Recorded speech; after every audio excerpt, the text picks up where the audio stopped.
Hi, everyone. I'm happy to virtually welcome you all to today's Ad Art Show 2020 Lunchtime POV from MVVO Art. My name is Emily Anastasi from the MVVO Art team, and it is my pleasure to introduce today's episode of Creativity Ambassadors in the Ad Industry, hosted by Bennett D. Bennett, Principal of Aerialist and co-founder of 600 and Rising, featuring Tracy Fox-Batani, CEO, Butler, Shine, Stern & Partners. Welcome, everyone. Let's get started. Oh, thank you, everybody, for joining us on this, what is it, already Tuesday afternoon in New York City.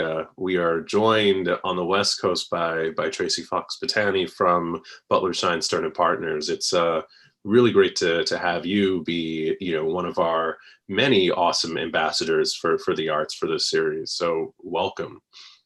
Thank you. I feel privileged to be a part of this discussion today. And good morning, good afternoon. You're right. And who keeps track of the day anymore?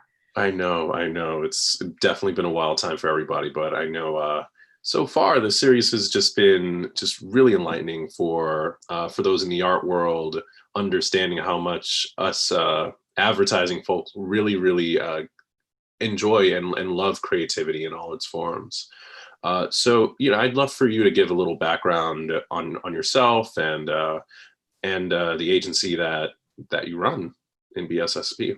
Absolutely. So I, excuse me, I recently rejoined BSSP on March 2nd, which was, a strange timing, of course. Forever and a day ago, it seems. Yeah, right. But I was at BSSP in the early 2000s in my, formative years of my career, and I've now rejoined to lead it. And BSSP is, for the most part, the only independent agency I've been at in my career. My career has been mostly holding company agencies, and so it's such a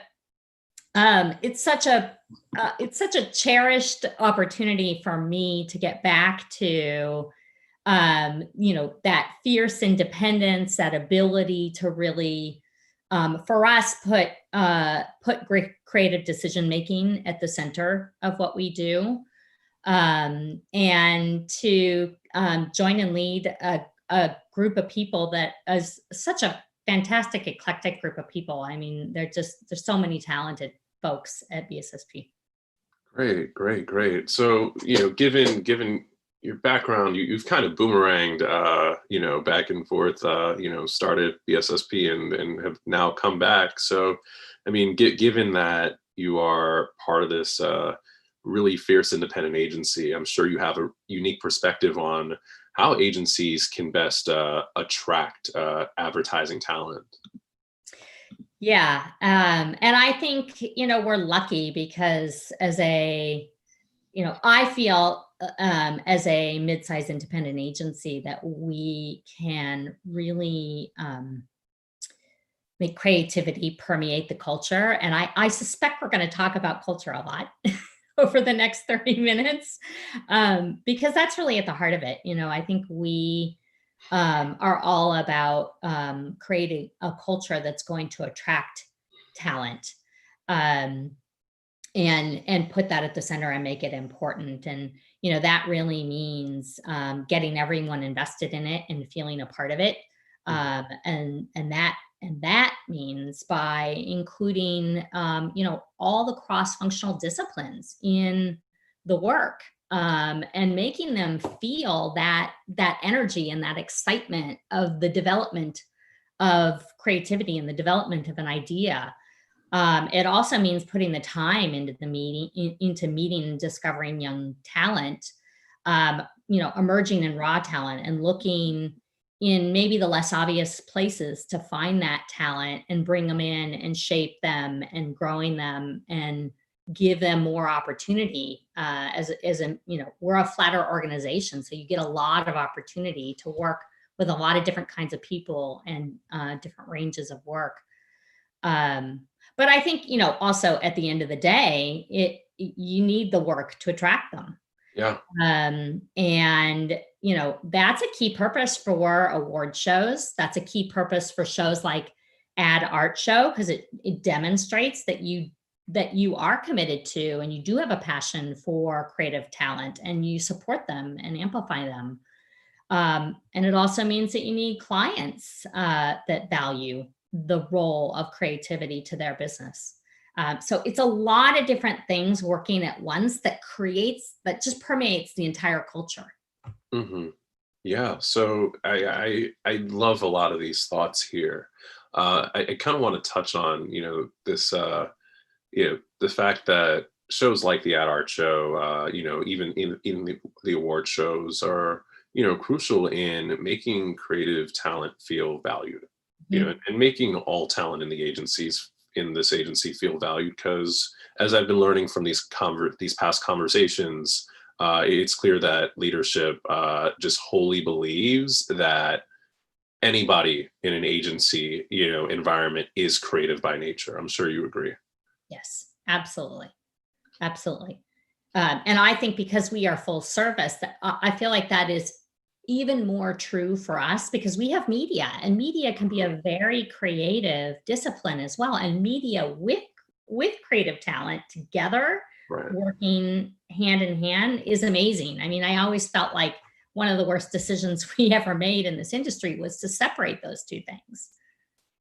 Yeah, no, I remember reading up on that history back in college, way back when, and it was just like, but they need each other so much, and feel like so much of the narrative over the last few years has been about data, about media more or less owning that conversation, and even media agencies now are bringing on creative disciplines, Yeah. in within their doors. So it's been an interesting time, and you know, I feel like at least shows like this, or agencies like yours, can at least bring back this spirit that data should not run everything. It absolutely we need to bring back creativity in all facets of the work. And data is something that it's also a bit commoditized, right? I Mhm. mean, look at any category. Your competitors are going to have very similar data to what you have. It's what you do with it, and the talent that you have that does something with it that really creates the magic and helps Mhm. brands stand out and grow.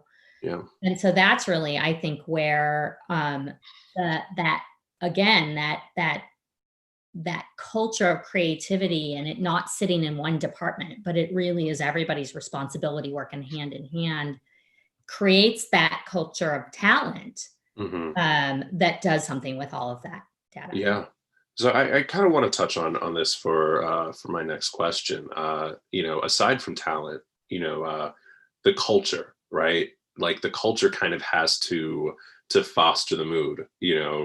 Outside of people walking in and out the doors, like it just has to, feel like a place where people can call home, that they can provide their best work. Like, how do you do that at a BSSP, or just you in general, leadership wise?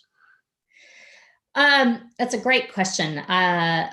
First of all, I do think you have to make it clear that it is important to every department, and every department is important to it.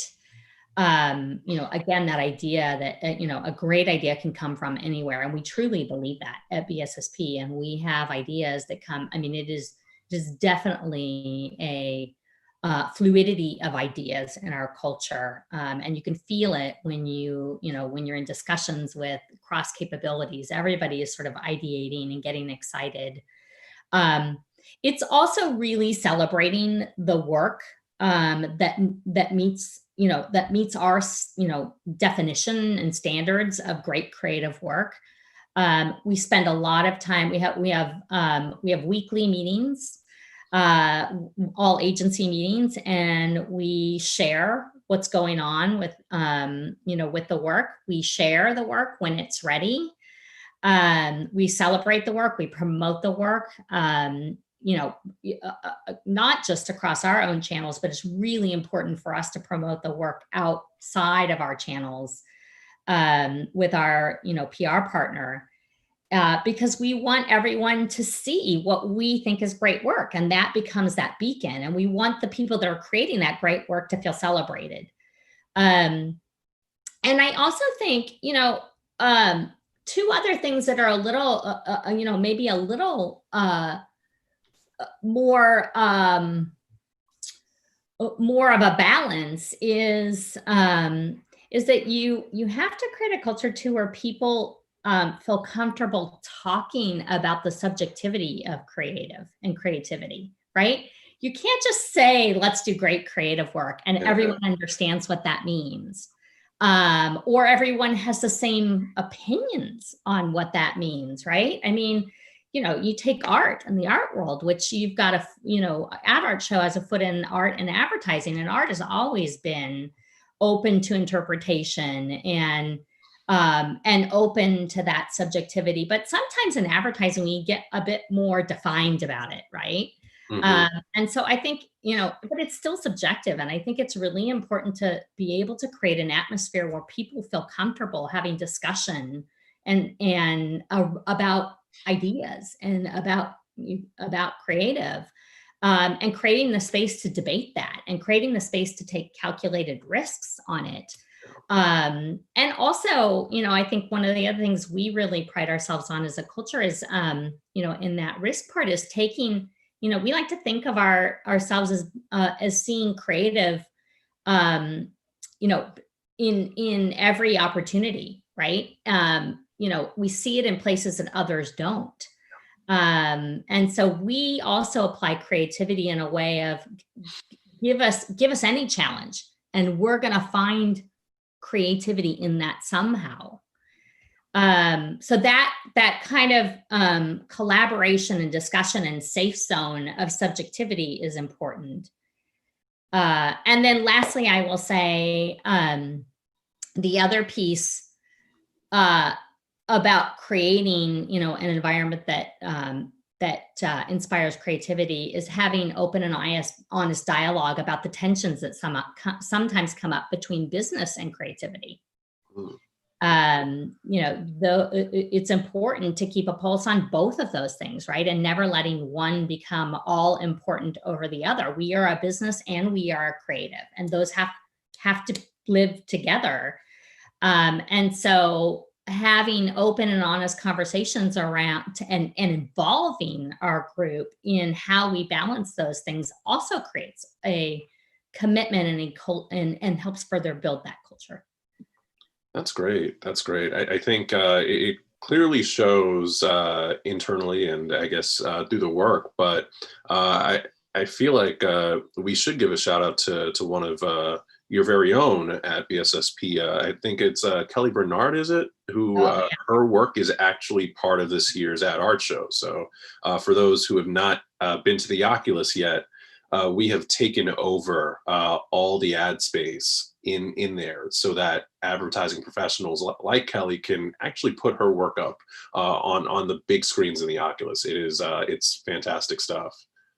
Yeah, she's an amazing artist and an amazing art director. We are so lucky to have her, and an amazing person too. I mean, she's just so much she's such a symbol of, I think, our culture and what we want to attract at BSSP. Yeah, that's great. Like yeah, I'm sure, aside from this, for a lot of ad leaders, this may be their first time getting to understand the Ad Art Show. But like once they get it, I'm sure, what was it like for you to like really understand what the show was like for the first time, so that other kind of CEOs and C-suite leaders can get it, the importance of it at least. Yeah, I mean, I'll tell you, it was really, it was such a great feeling for me in the sense that I think the way that it looks at our industry from the artist side of things, it got me even more excited about our industry because you realize how much talent you're truly surrounded by and is involved in this industry. And you get to see the whole person, right? You get to see the whole creative, not just the commercial work that that person puts out, or that that company puts out, but the whole individual, and the whole artist that we employ in all of our agencies and in our industry. And it's really something to be proud of.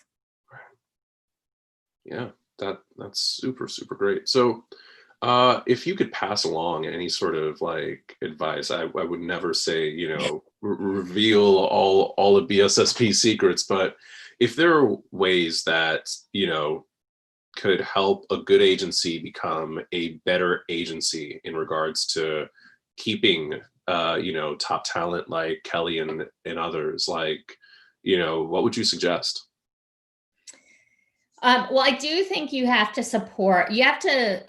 give them, control of their destinies and allow them to pursue. I mean, and this gets back to that tension of business and creativity, right? There are certain things that we need to do for our commercial business every day, but you also have to make sure that they have the reins of their passion and their career, and that they have the opportunities to work across a number of different projects. I think variety is the spice of life. Nice. And that is very true at BSSP. We have an incredible range of clients. And I think we attract people because of that, right? Because they can take their talents and test them in many different ways. But they can also pursue their own interests, right? And we give them a platform for that. We want them, and we want our creative people and encourage our creative people to come up with ideas that are just part of culture, that, they're not part of a paying client. Yeah. They're not part of selling soap. They are really about moving culture, or commenting on culture, or being a part of culture. And I think, one recent example was an original idea that it was a multi-artist idea of Fauci design work that was celebrating Dr. Fauci. Yeah. And really kind of, it was both a part of culture, but it was also commentary on, pay attention to this very important person and listen to what he has to say. And that, those designs and that artwork were created by many different people within BSSP, but then also cast out into the world and invited other artists to join us in it. Yeah. Which is very much a celebration of that creativity and that talent.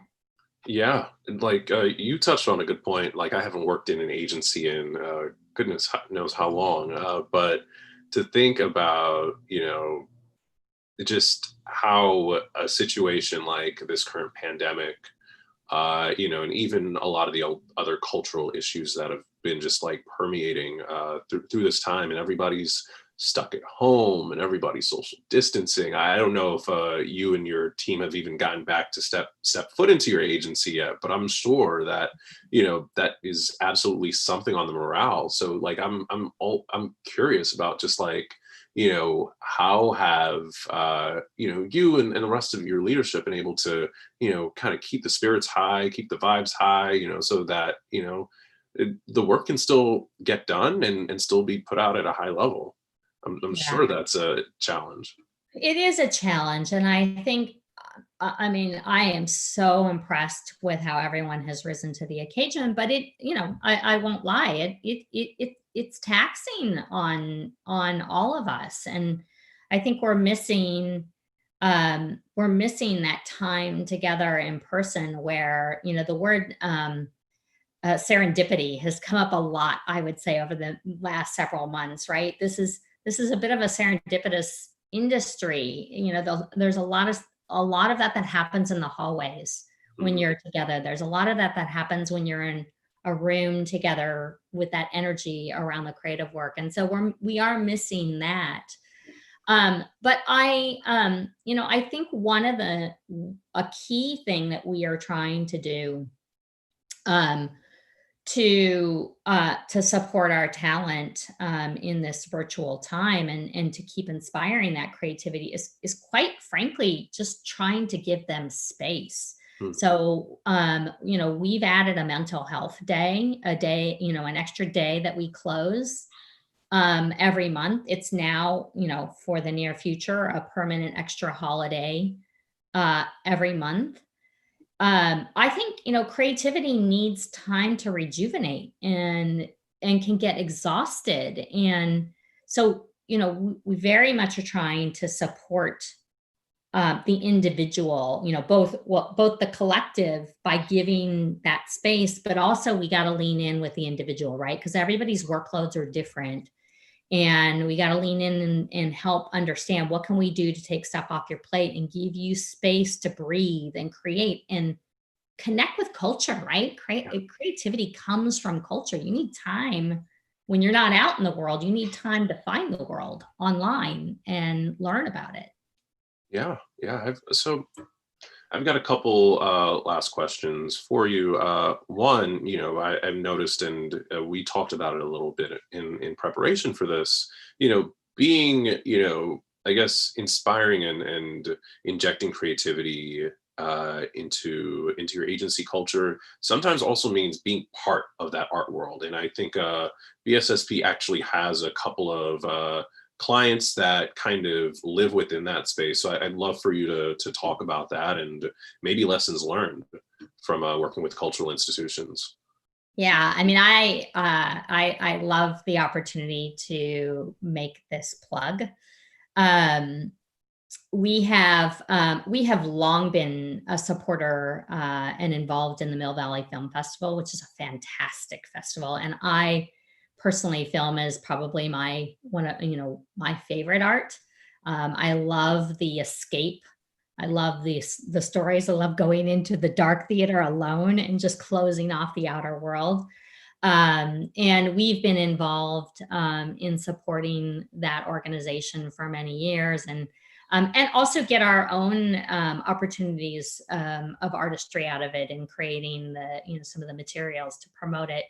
And they are, it's going to be virtual this year, of course, as many things are.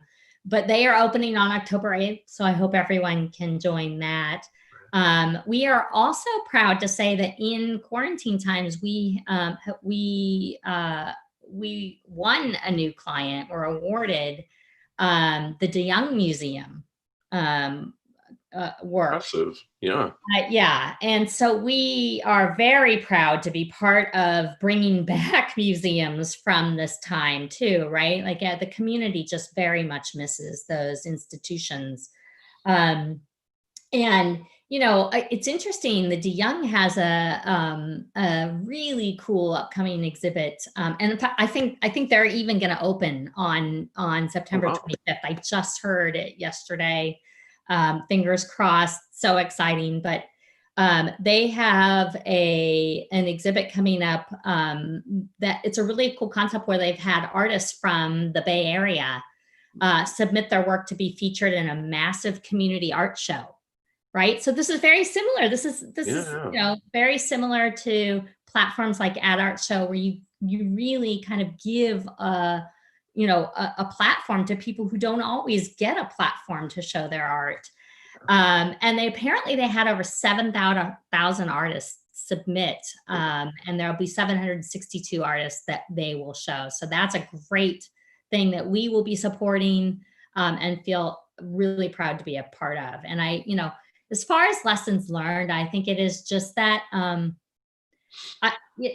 think it's not even a lesson learned as much as it is continuing to feed that intersection that you all have found and are amplifying between artistry and art for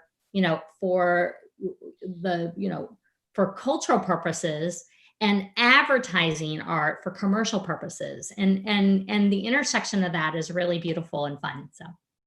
That's great. So yeah, I guess my last question is like, are there any personal faves in terms of museums or art galleries or things that, you'd like to, this audience to learn a little bit more about? I just talked about the Oh, you did, you did.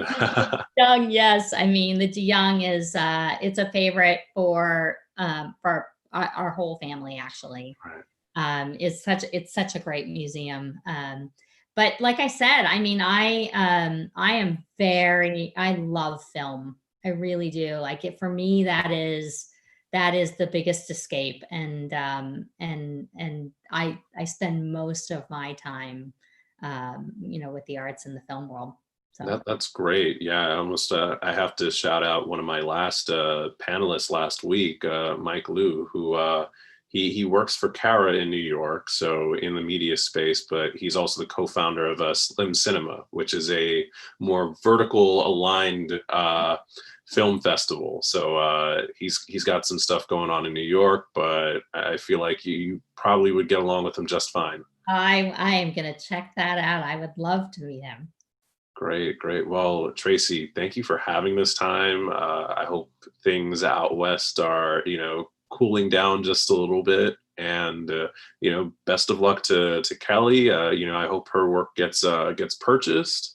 And we're getting more people in the Oculus now to start viewing her work, as well as the many others who are being highlighted during this month of September. So really appreciate you having a moment. Great. Thank you so much for having me. Of course. All right. So everybody, thank you again for being part of this really wonderful almost month so far. So next week we've got a couple of heavy hitters in. Well, not even next week. In the next couple of days, we have Eric Shiner, who's the executive director of Pioneer Works and the former director of the Andy Warhol Museum. And we've got David Sable, advertising legend in my book and senior advisor for WPP. So yeah, make sure you're tuned in 12:30 just about every day during this week to talk to or to listen to me. You've got Debbie Wells from Artful Circle, and you've got Erica Wong and Alexis Hyde speaking on the business end of the art world, just making it as an artist, because all these things are just super, super important. So again, thank you all for watching. Really appreciate everybody's time, and I'll catch you again on Thursday. Take care. Thank you, Bennett. Thank you, Tracy, for today's great conversation. And thank you all for tuning in on today's live stream. I encourage you all to tune in tomorrow for the first live Lunchtime POV segment at Art Show 2020 Winner Spotlight, which is also hosted by Debbie Wells of Artful Circle. And tomorrow will be featuring winning artist of the Ad Art Show 2020, Anton Pitkinen. I encourage everyone to go to our website and view our fundraiser on Custom Ink and buy a commemorative branded t-shirt to support City Harvest during Hunger Action Month. And of course, visit the Oculus at the Westworld Trade Center if you can, and see the Ad Art Show 2020 come to life on the screens. Don't forget to stop by Italy for a free coffee and dessert. And all our POV interviews will be available for viewing on mvvart.com and on MVVArt's YouTube channel. All right, I'll see you all tomorrow.